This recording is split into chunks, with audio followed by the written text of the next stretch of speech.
Whoa! Raft! Oh no, the shark just ate a piece. Okay, so yeah, it's been a little bit since the time of the last video that went up on this channel, because we've been actually playing for a few hours, but a lot of it was spent with Mike trying to figure out his control scheme, or my earbuds running out of battery, because we were also chatting with Pink for quite a while before we started playing.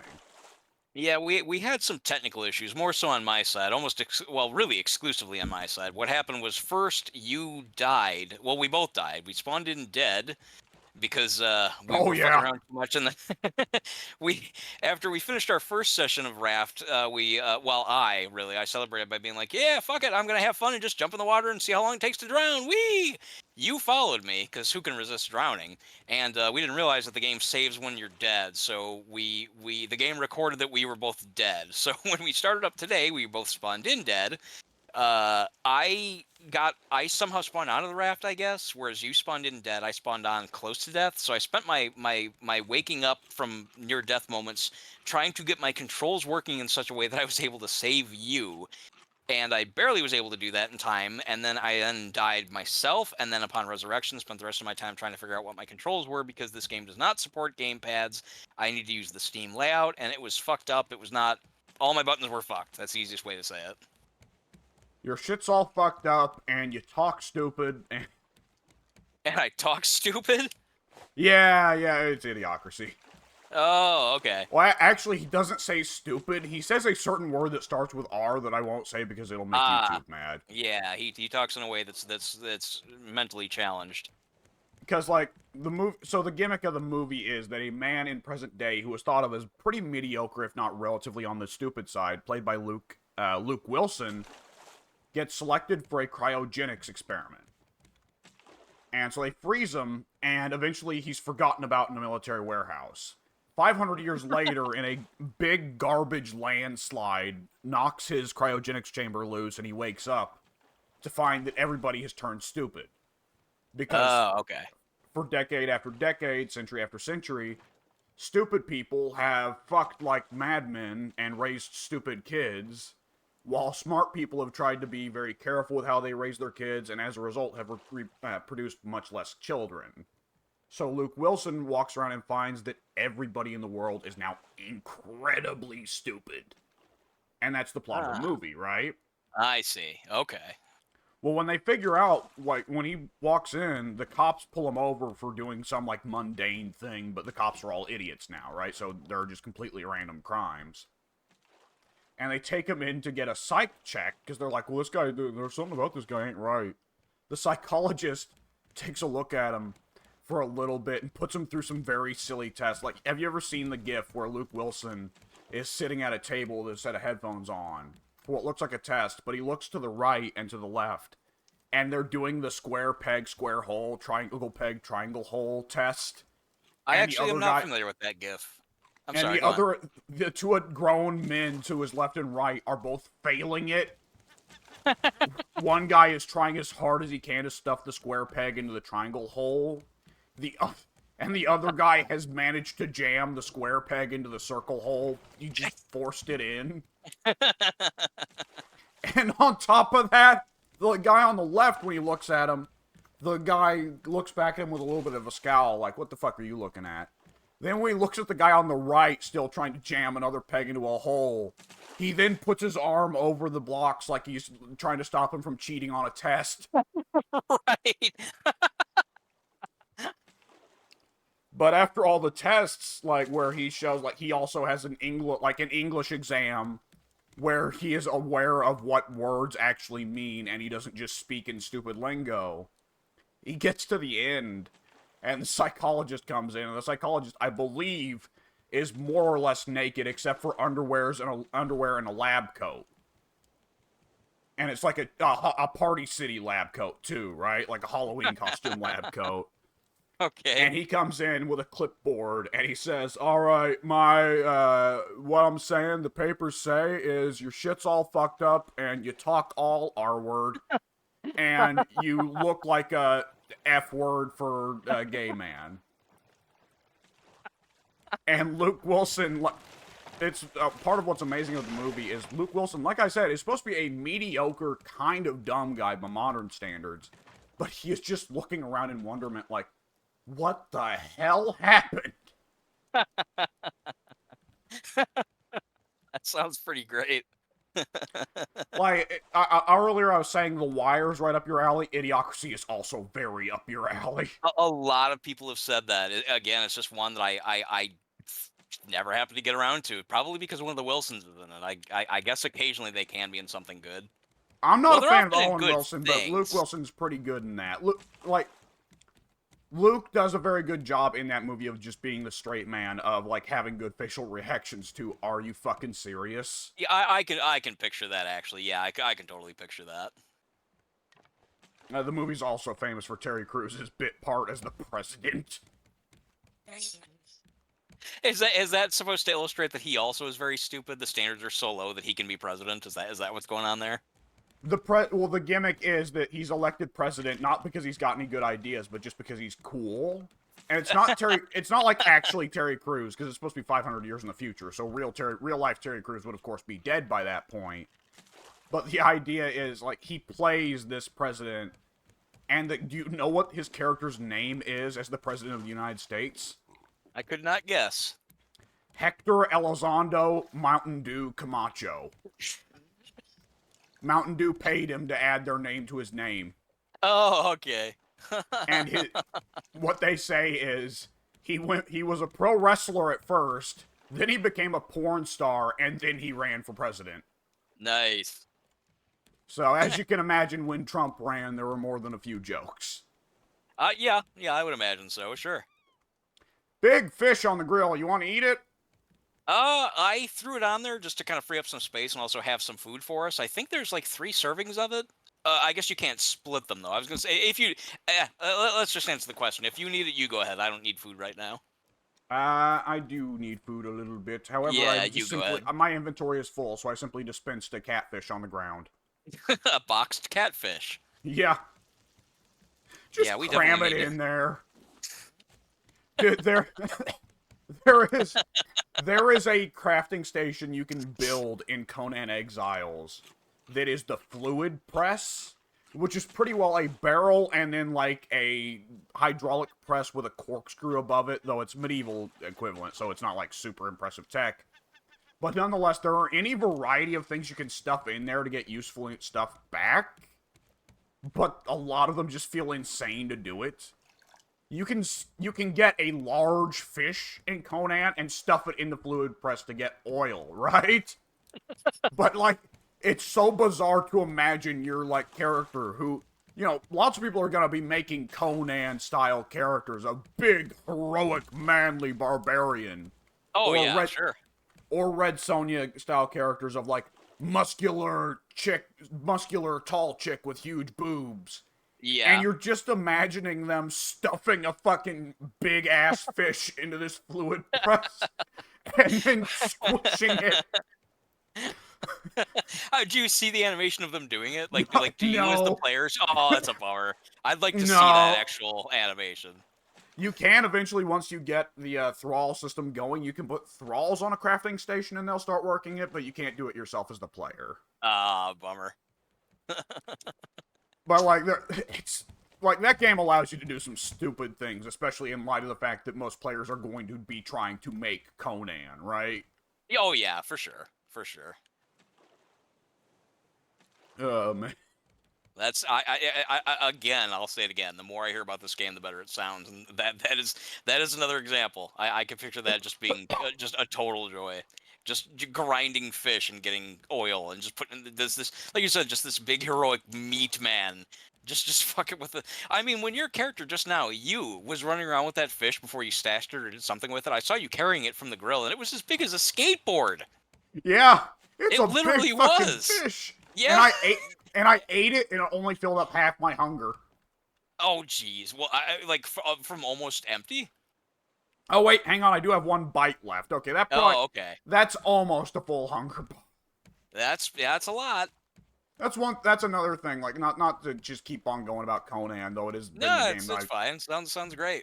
it's just been the game I keep dumping loads of time into lately. But like Conan, Like, it's not like in Conan, like, the food, like, there are tiers to the food where it starts off like just a cut of whatever animal you killed. And then eventually, once you get through the crafting, like, tree, you, like, an elegant dinner of mixed egg, pork, spices, and salts, or, you know, and stuff like that. And berries, salted berries.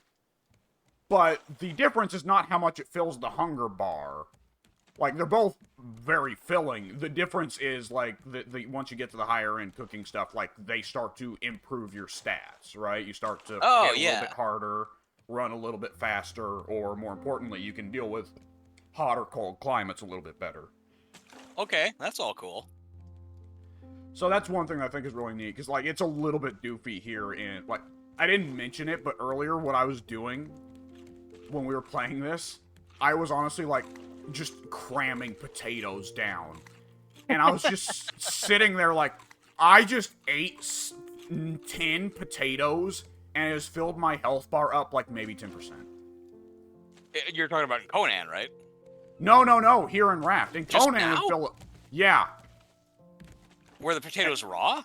Yes. Oh, that's why. But that's still, Wait, like, why didn't we plant them? Why? Wait, yeah.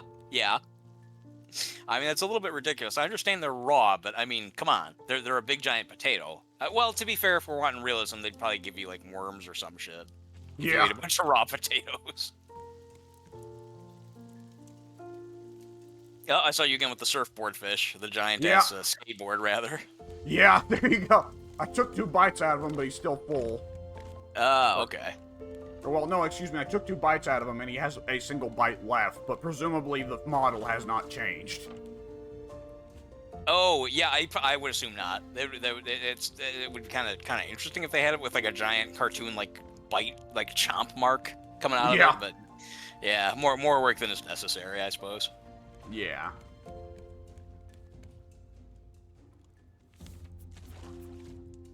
Okay, we've got our full second floor, at least as far out as it currently really needs to be. Yeah.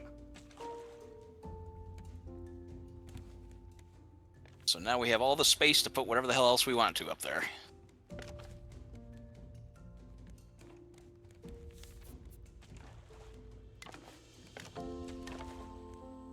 Sounds like you're building upstairs as well, are you? I can't tell right now. Yeah. Ran out of nails, though. Gonna need more barrels. Let's see. Let's see. I do have scrap metal, so I can make more nails just fine. I have 9 on me if you need them. It's not a problem. There we go. Okay. I had scrap metal on me, and that made nine nails, which is 9 nails. How'd that happen? Had like a hole. Yeah. My cousin's a big fan of 9 Inch Nails. You know, and I feel weird saying they because it's mainly just Trent Reznor himself. Yeah. I don't know if there is even anyone else. I think he does all the electronic sounds and everything in addition to the singing. So if that's the case, it's just him and not they. But anyway, I guess I'll just say they. Somehow 9 Inch Nail just didn't have the same appeal.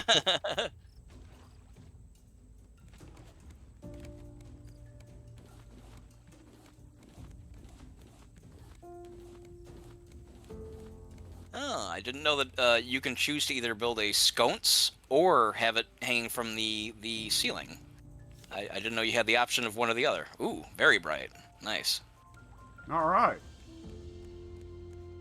We can now see upstairs. Wow, that even lights the underside as well. I mean, it shouldn't, but it's a nice bonus feature, I suppose. An To be unintended fair, extra. our characters aren't constructing the wood super put together. I can see the cracks. Yeah, it's true. I didn't think of that. That actually does make sense then.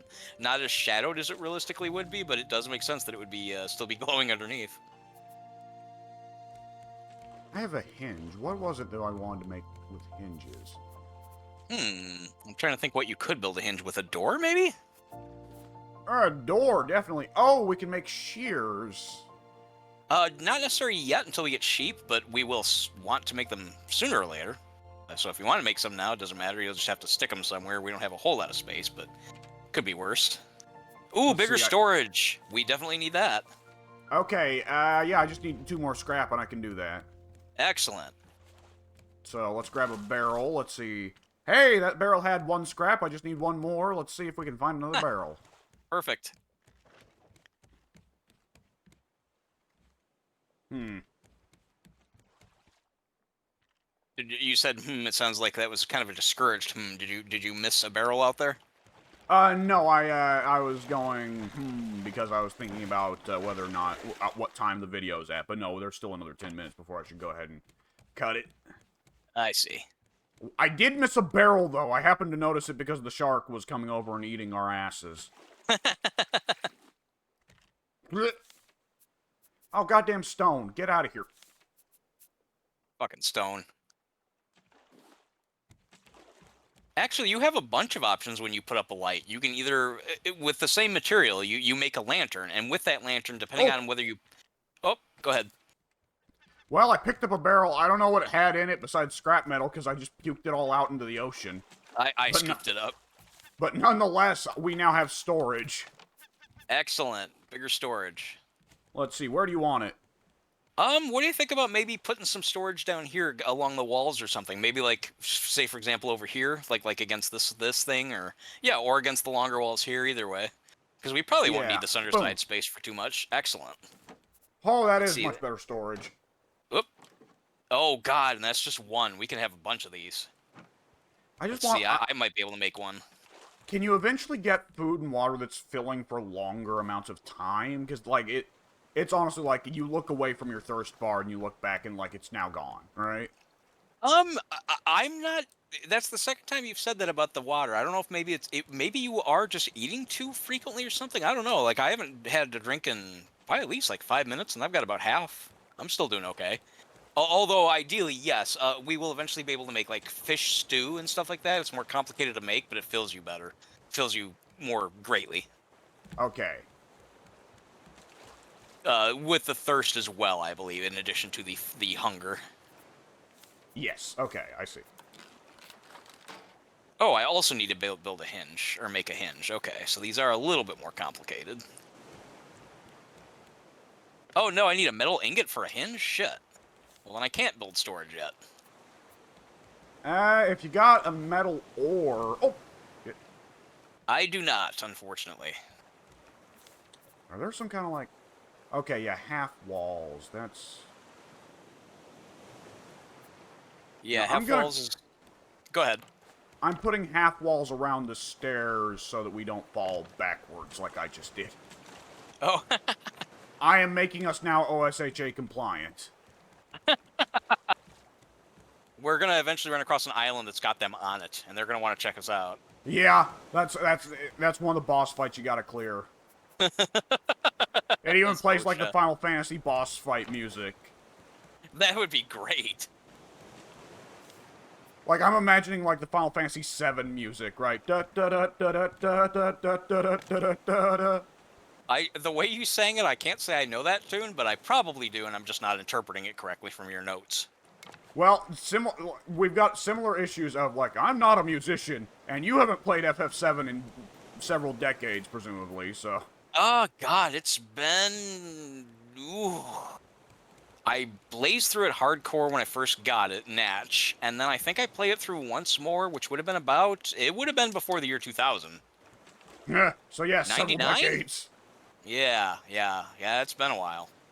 Dude, like, it just keeps coming in terms of, like, oh, that game is that old now? Yeah, Final Fantasy VII came out when that was the year I turned 18. So if that don't date me, nothing do. Oh, what game came out when I was 18? I was 18 in... Well, I turned 18 in 2016. So, what was there in 2016? A big game that came out in 2016 that I might remember. One of the Far Cry's, maybe? Or one of the Assassin's Creed. Well, I wouldn't know the Assassin's Creed. I turned 18 in a pretty bad time for gaming, honestly. Did you? Yeah, that's... Well... About 2013 through about 2016, I'd say was mostly pretty rough. 13 through 16, is that the number you said? Yeah. 13 through 16... Did one of the Just Cause games come out then? No, that was about 2010, I believe. Well, the Let's most see. beloved one of those is 2, which was like Yeah, I think 20. that was 2010. Yeah, that was like 2010 or 2011. Yeah, definitely wasn't as late as 13 or 14. I can think of specific things I was doing that put it earlier than that. Um, hmm. Well, 2016, I think, was Mortal Kombat X, which was quite good. Okay. I've heard that's the. I no. I think the latest one is considered the best. I don't know. Mm, That's very subjective. yeah, I was about to say, it's subjective. It really depends. MKX, like, Mortal Kombat 11 is it tries to be slower paced. It tries to focus on characters having longer ranged moves, so it's about back and forth, poking, playing more defensive. Interesting. Like, all the characters try to play more defensively, whereas Mortal Kombat X characters move faster, the moves are shorter ranged, so you're encouraged to get more into close range with people to get in there, right? Oh. Okay. MK9 is kind of considered a balance between the two, I think. Very interesting. So it depends a lot on your approach, definitely. Well. Like, it's weird, though, like, when you look at the history of fighting games. Like, when we were playing Street Fighter 2 the other day, I forgot how short, like, the punches and kicks in Street Fighter 2 are. Oh, how short range? How little you get out of them if you're not closer? Yeah, I forgot. Because, like, Sagat's brutal in Street Fighter 2, even ignoring that, just because of how oppressive projectiles, fireballs are in that game. But my god, like, the heavy punch, like, Ryu just kind of like, ooh, there's my fist. It's just out a couple inches in front of my face. There you go. That is true. Yeah. And, like, obviously, it differs with every Street Fighter game. Like, Street Fighter 5 in particular, me and Addy both had issues with it, because Street Fighter 5, you'll hear people address it specifically as the Street Fighter that has T-Rex arms. All right. But, it differs. Street Fighter Alpha, a little bit balanced. Some characters are worse for it than others. Street Fighter 3, characters, there's some characters with some good long reach in that game. Street Fighter 6, yeah, there's some characters with some great reach in that fucking game. Okay. Like, not just Dhalsim. I mean, like, even Ryu, like, his heavy kick and heavy punch feel like he can actually control the screen somewhat with them, Well, I saw that. Oh, did you say "ope" as in you just? I fell off Well, the ship, but I got back Oh, on it. okay. I was gonna say I'll help you if I can figure out what went wrong. Street Fighter 3, I know has that dark skinned girl. I don't know what her country is, so I'll just say she's got dark skin. She's wearing Kenya. essentially underwear. Yeah, very very very unimaginative character to me, like most of the characters in Street Fighter 3 are. But yeah, I saw some gameplay with her, and she's her legs have a lot of range. Yes. I think, well, she's supposed to be, like, a Kenyan princess who's also trained in, like Looks like one of capoeira or those, something like that. yeah, one of those dancing martial arts. So the idea is that Yeah. she's wearing very little so it doesn't get in the way. Oh, okay. All right. That's I'll buy that excuse this time. See, Street Fighter 3, I feel like that one's gonna be an eternal fight between you and me, because that's one of my favorites. Oh, I'm sure it's a very good game. Well, just wait, real quick. Look at me carrying this fucking surfboard fish or the skateboard fish. Look at that. Isn't that ridiculous? You're carrying it like Rambo carries a machine gun. Yeah, that's what I'm saying. Yeah, yeah. You got to haul this thing underarm. It's so fucking big. Which, to be fair, it looks like it is. So I guess I can believe it. Street Fighter 3 looks like it's a good game, and I'm sure if I played it and actually like got to learn a couple of the characters, I would probably really enjoy it. Just to my personal aesthetic, I think the characters are very lazily designed. Here's a character who's just naked in a speedo. Here's a character who's essentially the same thing but bigger and split down the middle in two colors. Here's a character who's essentially just Terry Bogard and Guile slapped together. Here's a chick in a pair of underwear. It's like, God, guys, fucking, like.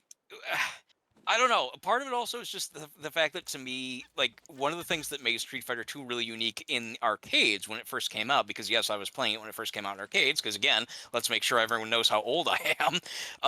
It was really cool because every character represented, albeit exaggerated in some cases stereotypical, they represented a culture. The Japanese character had a sumo. The Indian character was a mystic. A Hindu mystic. It seemed. I don't know. Each character had like a very clear gimmick and a very clear place of origin that matched the gimmick, even if insensitive. Whereas, like, okay, and then here's Q, who's like a robot in a trench coat, I guess. Here's Necro, a weird painted guy. Where's he from? I don't know. He's a painted guy. They're out there in places, I guess. There's like no theme. It's just like random slapdash character designs, and they were like, "Eh, this one looks cool, I guess." I will say that is definitely something that you were dead on right about. The character design ideas from 2 to 3 changed in terms of 2 being, let's make it clear from visuals where this character is from, whereas 3, not so much. Right, right. And I do need you to keep in mind that I have never actually, to my knowledge, I probably have like played it for a minute or two, just like, let's see how this feels. Whatever, I'll try it another time. I've never actually really, to any great, application of the term, played it. So anytime I'm shitting on it, I want you to keep in mind it's just the characters. The game itself could be great. I literally have no idea. I mean, I I mean, read just dude, today that it's they're with Fightcade, we can try it anytime we you want. should. We really should. I should give it a fair try one of these days. I mean, I still probably will not like the character designs because I don't think like being effective with them is going to change how repulsive I think they are. Not, I mean, like repulsive in terms of just I'm so just like disgusted by what I personally perceive to be a very minimal effort. Not that I actually think they're like disgusting looking. Um, No, it's they just are. Several of them are. well, a couple are. I mean, really, like again, just a big brown guy in a silver speedo. Like that's it, really. You called it a day after that, and then again, then here's a guy that's just like I don't know, like a Final Fight villain. He's a big buff dude with blonde hair, and he's striped down the middle in 2 different colors. Why? 'Cause fuck you, play it. Okay, I guess. Uh, I mean, like, with each of them, it's like, okay, well, I can hit a lore explanation for why he is this way. Like, to be entirely fair. well, in such a way that it's obvious or at least clear that the lore informed the character's design as opposed to them making the character first and then trying to come up with a reason why the guy split down the middle. Yes. Like really? So I mean, like having played the game and gotten their endings and everything else, like you can conclusively, well, obviously within reason, you can conclusively say that the guy who's the big brown guy in a speedo, there's like someone actually came up with the concept for that first. Like you really think that they designed the concept first, and well, the guy's got to look Him, like this.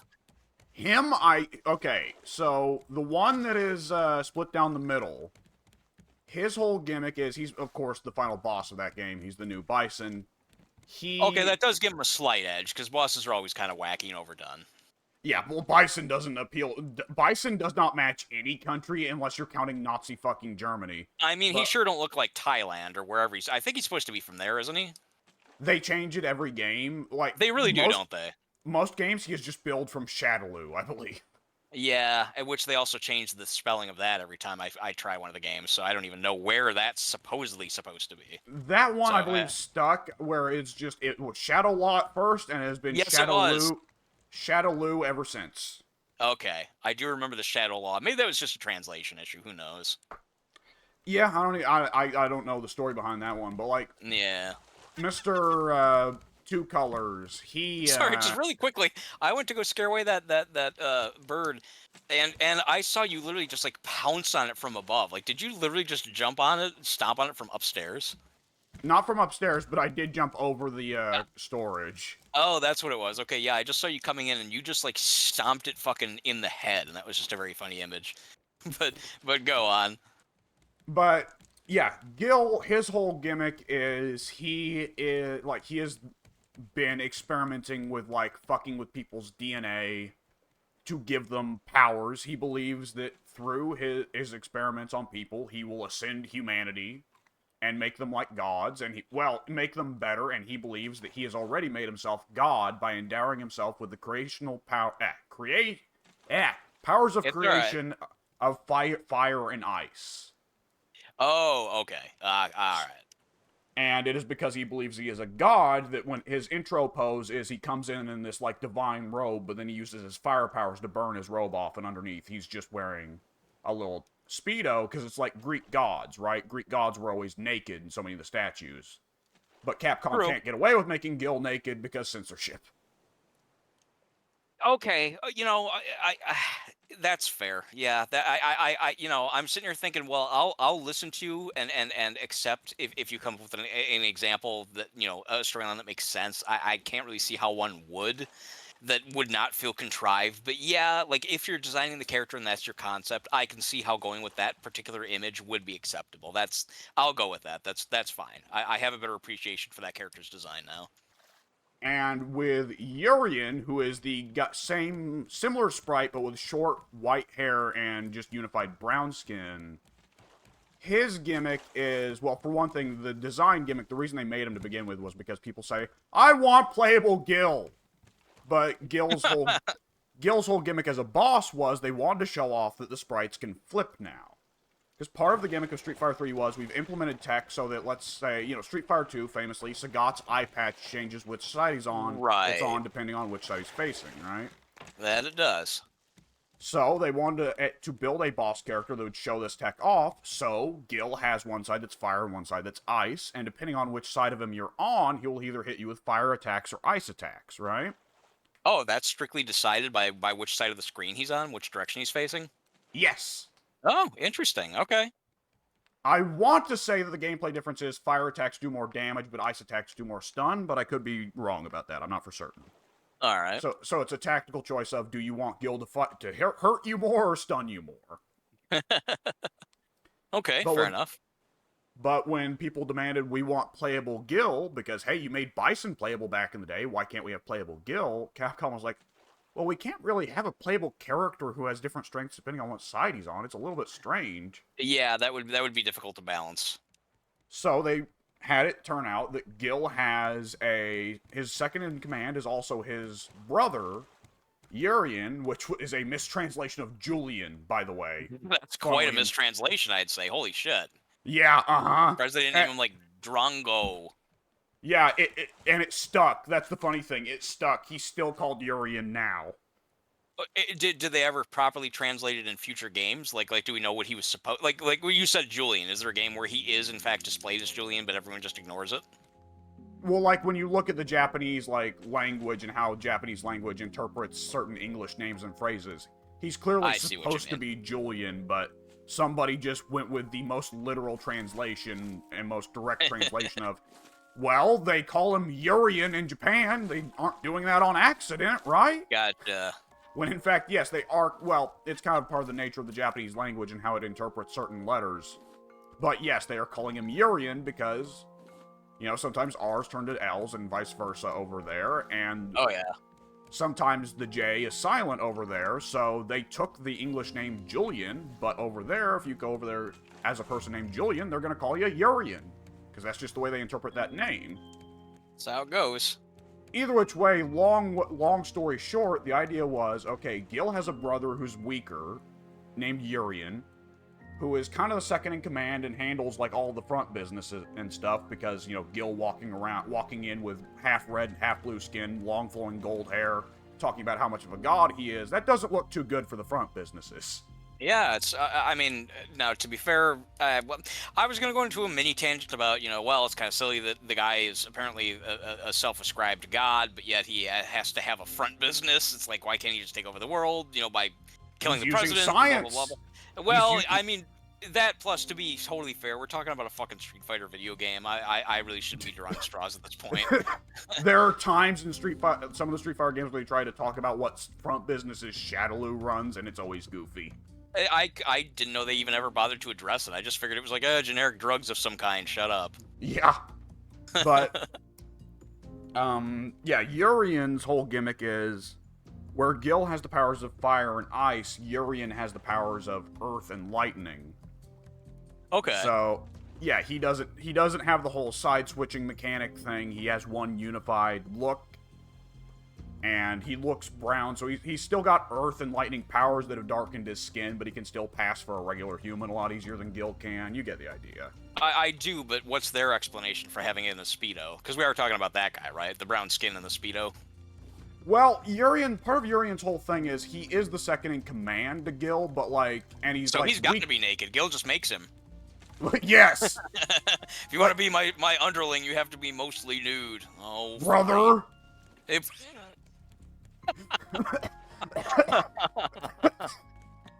If, Why not? anyways, like part of their whole storyline is that Urian, on some level, does not like that he is the lesser brother, and he kind of plans on beating Gil and becoming the god of their so-called New World Order himself. Okay. So he's still a raging narcissist. He's just also Starscream. Fuck you. I don't know about Starscream. I don't know Transformers very well, but I will. I understand you're making a reference, and so I'll just be like, I'm sure you're correct. Yeah, Starscream's gimmick has always been, oh, I'd be so much better at ruling than Megatron. I should kill Megatron when he's not looking. When he's not looking. Yeah. Fair And enough. then Megatron figures out that Starscream tried that. He pimp slaps him. Move on to the next episode. Okay. After a certain point, it's like, okay, why does Megatron keep Starscream around? Did they ever address that? I was wondering that myself. Well, Transformers is one of those things where, like, one of those franchises where, like, the original 80s cartoon was not, written very well because it was just there to sell toys, right? So it was just like, very true. Megatron keeps Starscream around because we still have Starscream toys on the shelves. But, later on, like, there have been comics that were written for, like, lifelong Transformers fans. And in those, they'll explain, like, oh, well, Starscream, like, is the leader of a unit of, like, highly disciplined guys that are only gonna stick around as long as Starscream's around. So Megatron puts up with them just because he likes the guys that Starscream's in charge of, and he doesn't want to lose them if he kills Starscream. You get the idea. Yeah, fair enough. One of those things where, like, this was made to sell toys in the 80s, and now adult writers that grew up with the franchise have retroactively made it make sense. Yeah, which obviously does happen, especially with 80s properties. I mean, because, yes, having lived through it and very much enjoyed it and wish it would come back, the 80s was a decade of just constant silliness and toys that were awesome, and, we don't really give a shit about any of that. We'll just buy them. Our TV show will have them all fighting and introducing new ones and showing how cool they are, and, fuck stories. They're awesome. Get them at your stores, at your favorite toy retailer today. Until the stupid FCC came in and said, you have to have commercials, or I'm sorry, you have to have positive messages. You have to at least have like a moral lesson in these shows or something. They can't just be half-hour-long commercials. And thus we have the G.I. Joe, The More You Know, and He-Man telling you to like stay off heroin and that kind of stuff. Pork chop sandwiches. Give him the stick. Don't give him the stick. Yeah. As much as I love pork chop sandwiches, I do think I've maybe come around to, the don't give him the stick. That's pretty great. Hey kid, I'm a Isn't it computer. not the Stop same using one all where- the internet.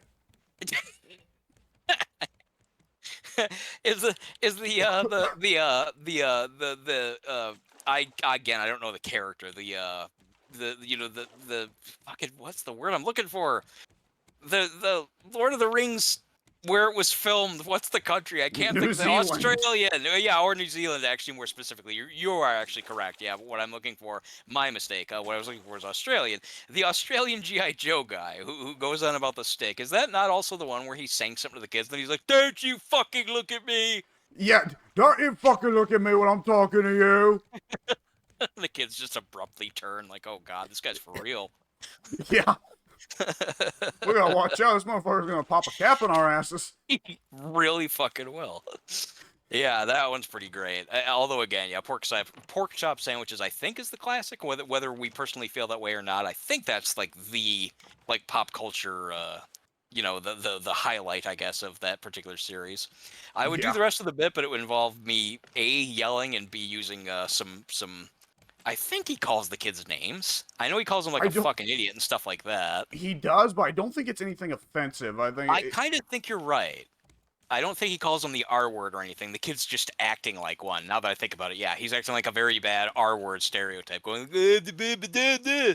Yeah. Well, all of the kids do in that in those skits. They do, to be fair, yes. Like, well, it's whoever was doing those skits recognized, like, okay, I probably can't do a good kid impression, so instead I'm just gonna go like. That probably is exactly what it was too. I can't do a good kid. What am I talking about? Just make a need to help me. Yeah, and just to make it more chaotic, the voices are always overlapping. So you're hearing the at the exact same time as you're hearing, "Don't you fucking look at me when I'm talking to you." I don't know who came up with the idea of doing that, but if there's not a Wikipedia page on those, which there probably isn't, to be fair, maybe a little side stub on the main page, I don't know. I would love to find out the story as to who came up with that and why, because that's such a great. I mean, it speaks for itself. It writes itself. Just make this just a random ass bit of nonsense humor. Run with it. Make it foul. Make this all like really bad and uncouth and rude and have all these horrible things happening to these people. Yeah, Like, why well, not? that was around the same time as I'm the Juggernaut, bitch. Was it really? Is that about the same time? What it was, wasn't it? And they're both basically I the same first, idea. yeah, they, well, personally, I first discovered the GI Joe things. I don't know how old they were at this point. I first discovered them in about 2008. Oh well, I guess I wouldn't be able to tell by those means because like when I had internet access in 2008, what I was using it to look up was like, well, back then 2008, holy shit. Well, I would have been 10, so I was probably using them to look up old Transformers toy ranges. But Oh, okay. Yeah, I can't tell how much yeah, older they go than before when I first found them out. Well, I know YouTube became a thing in 2005 or six. I think five, and I think they it debuted on did, but YouTube. you got like at the same time you got to keep in mind how many classic YouTube videos did not originate on YouTube. They're Oh, older they were and on are other things like you. like Yes, You're the Man Now dog, right? yes, that was one of the big ones. Yes. Which man, that one cracks me up because I heard about it after having to see the movie in school. So I was afterward, like aware of it, but I didn't see it. it's not a very good movie. It's kind of your generic white savior, Like Goodwill Hunting, essentially. kind of, but with like the Is racial. it like oh, with I don't. racials? It's not like overwhelmingly racial, but the idea is clearly like inspiring story of how old white man teaches young black man how to write. All right. Really? It's not about a black genius? Well, he's already a smart writer, but like, anyways, like that's where like the scene, of course, of it is him. He's Saying, pointing like, to him, yeah, like you did something right. Here's a treat. Use he's not. a bro. He's not. No, he doesn't point at him. The scene is it's honestly like the kid has a typewriter set up in Sean Connery's kitchen. Sean Connery is sitting in his living room on a sofa, not even looking at the kid, and the Really? kid's and Sean Connery says, "You'll just hit the keys." And the kid starts nailing away on the keyboard on the typewriter, and of course it's a typewriter, so it's loud as hell. And Sean Connery is still in the other room, and he shouts over from the other room when he hears the typewriter going nuts. He shouts over to the other room, "Yeah, you're the man now, dog." Oh my god, the trailer completely my memory of either the trailer and or something I saw on the eponymous website is well, I know that was the image on the website. This probably informed my belief more than anything, but I was under the assumption that the kid does something well. Like really well, as in like he achieves something great or whatever, and Connery like with legitimate like not disdain, which I'm very surprised to hear about now, or sarcasm at the very least, but rather genuine appreciation points to him like, yeah, you totally knocked that out of the park. You are in fact the dog. Like you kicked ass, dude. I Yeah. thought it was like a legitimate like platitude. I didn't know that it was him just, yeah, I'm on the sofa. Oh, you found the fucking keyboard, you fucking monkey. Good for you. I didn't know it was No, that. no, Like, no, holy no, shit. no. You misunderstand, or Oh, then I rather, guess I I did. stated. Well, it's What, was he really proud of him for finding the typewriter? no, yeah, he's really proud of him for hitting the fucking keys. Well, it's not. Well, it's like hitting the keys is like saying like not literally saying like you idiot hit the keys. No, like it's a saying in writing. Like when you get writer's block, don't just sit there and think. When you have writer's block, you hit the keys. Because I think the build up to the scene is like the kid's talented, but he's got writer's block. Oh, And, well, that's a very important detail. You left out that he's got writer's block and that Connery is proud of him for no, overcoming it. That totally he's changes the explained.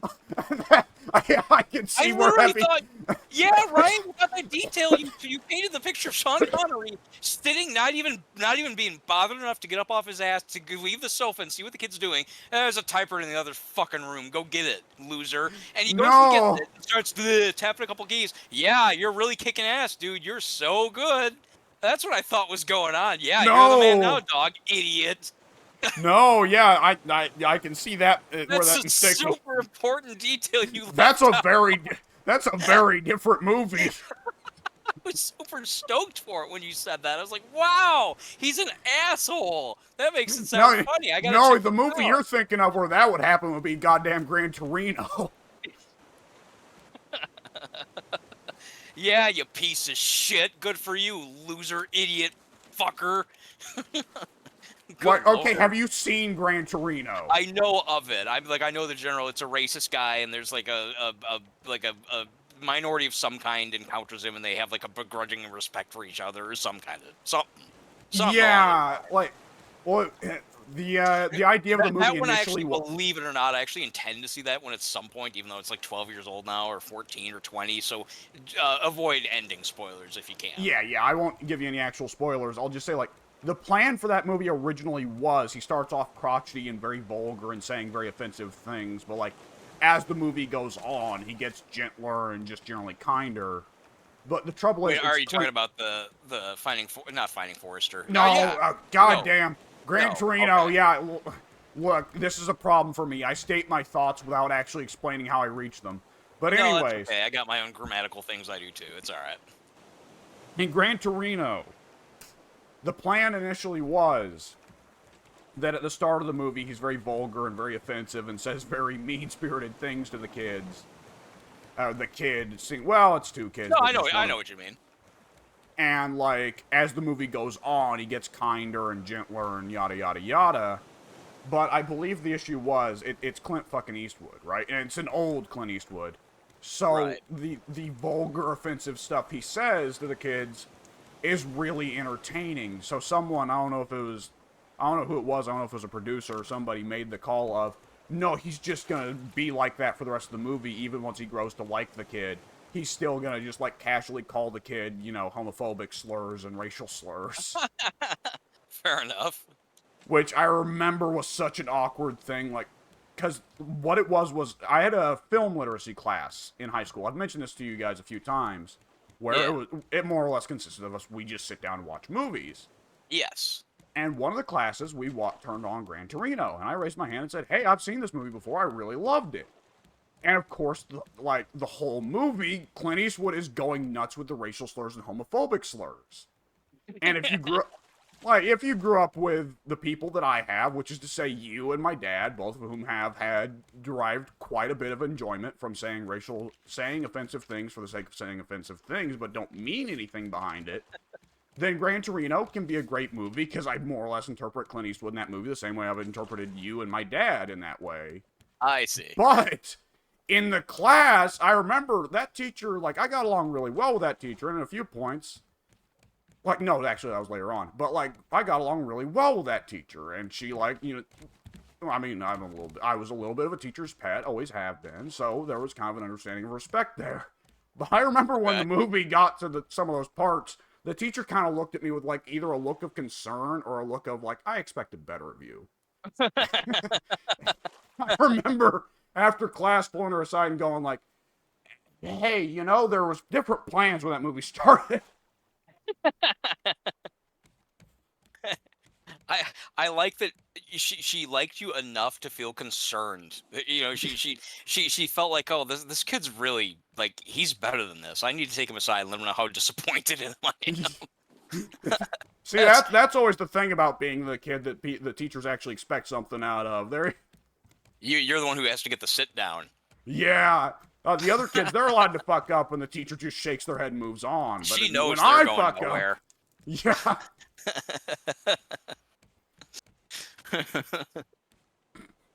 That is very amusing. like, hey, that kid already talked about sucking dick behind the bleachers. She knows. She already knows.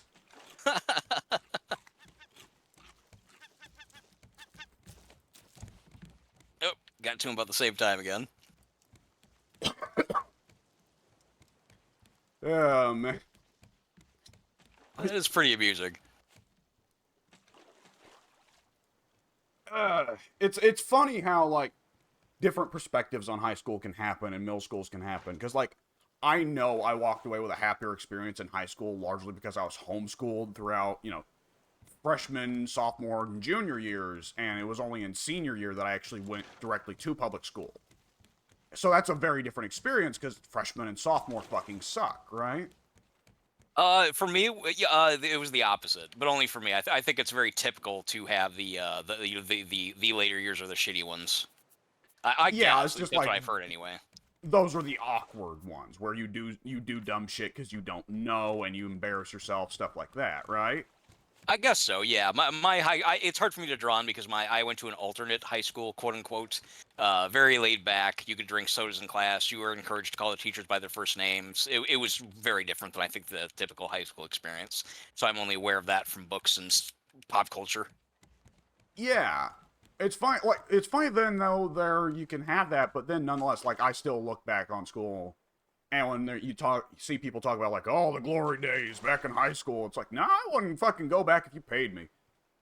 Yeah, I feel that way about middle school. My high school, all things considered, mainly because of what I just described, was relatively good, I would say. Junior high, which for me was seventh, eighth, and ninth grade, was like apocalyptically miserable for me with my anxiety I issues don't and think just anyone had a good time in middle I school wouldn't think years. so. I mean, again, it's hard for me to relate because I have anxiety issues. But I mean, I like that's literally about when they really started. Was just the pure pressure, the shitty teachers, the Hormones. I was gonna say the dating world. It was seventh and eighth grade in particular. That's why I switched to the alternate high school because I hated my junior high so bad. I was like, Mom, Dad, I can't do this anymore. And they switched me out, and thank God they did. Yeah, like it's the funny thing, like the things you expect to say to a kid. Like, if I ever have kids, I know them at some point. I'm gonna have to tell them. Like, once they get out of school, I'm just gonna tell them, all right, well, kid, don't worry. I'm gonna tell you one thing. It's all up from here. Yeah, I don't think that's even wrong. I mean, at least in my own experience, it's like, well, you made it through the hard part. I'm not gonna say the rest is great, but you're gonna look back more fondly on what's next. You made it Well, through the hump. I mean, like, no matter what, like, there was like a distinctive moment. I can remember there was a day, like it was like a day when I was 16 years old, somewhere in there, where I was sitting in the car and I was just casually relaxed and having a conversation with my dad, and it occurred to me, my God, I no longer have random hormones that make me abruptly ashamed of myself, make me abruptly hate myself, that make me abruptly beat myself up over things. I no longer just feel awkward in conversation with any human being, regardless of their relation to me. Pretty amazing when you get past all that shit, isn't it? Yeah, it's honestly like 13, 14, 15. You Yep. feel like a fucking alien, right? Yeah, you really do. Yeah. You And not only can you not fit in, you have everyone else who also can't fit in, making you feel like shit, making you think that you're the only one who can't. because they're trying to pass on the pain, they're trying to pass the Exactly. buck. Exactly correct. Yeah, they're going through the same shit, but they want to make you feel like you're the only one who is. You're the weirdo because then that way you don't realize that they are too. Yes. Yeah. And like, and then like, there's just abruptly a day when you're 16 where it just gone. You're cool. And suddenly, and that's when the problem arises, though, of going and starting to go in the opposite direction, because it feels so good to not be that way anymore. Where suddenly you're like, I rule the fucking world. Yeah, you're not wrong. I went through a phase between maybe 18 and 20 where I had a pretty inflated ego. Not like unrealistically to where I thought, I'm better than every fucking person I meet. Nothing like that. But I was just like I'm like why like I overcompensated for how I felt in that stage you're talking about, like as a teen, where instead of feeling bad about myself or anything else, it was like, man, what was I thinking? I'm fucking gorgeous. I can get any girl I want. And I was going out and well, to be fair, backing that up by going out and just getting girls left and right, because back then at least I was pretty cute. And I let that get to my head a little bit, and I made some choices I shouldn't have made, got with some girls I shouldn't have gotten with, etc., etc., etc. Yeah, So one yeah, of the big difference then makers in, I would say one of the big difference makers in life is there are some people who somewhere around 19 or 20 or 21 will stop and go, wait, I'm being a dick. I shouldn't be this way. And then there are a right. bunch of people that never have that moment, and they just continue. Yeah, that's the thing. Yeah, there's four phases. There's the childhood. Well, five. Let's say five. There's early childhood. There's the awkward teen years. Then there's that phase I was just talking about where you start to shape out of the teen years and you get more confidence. Then there's adulthood, and then there's the old age, and it's that crucial period there where you're out of your teen years and you're finally kind of becoming self-actualized and realizing who you are as a person, what really truly matters to you, et cetera, the life choices you want to make, the kind of person you want to be. And you're pretty much right. I think that then, before maybe your mid-20s is when you kind of really set the stage for like, the version of you that you are going to commit to for probably the rest of your life, or at least until the next phase, old age. Yeah. Yep.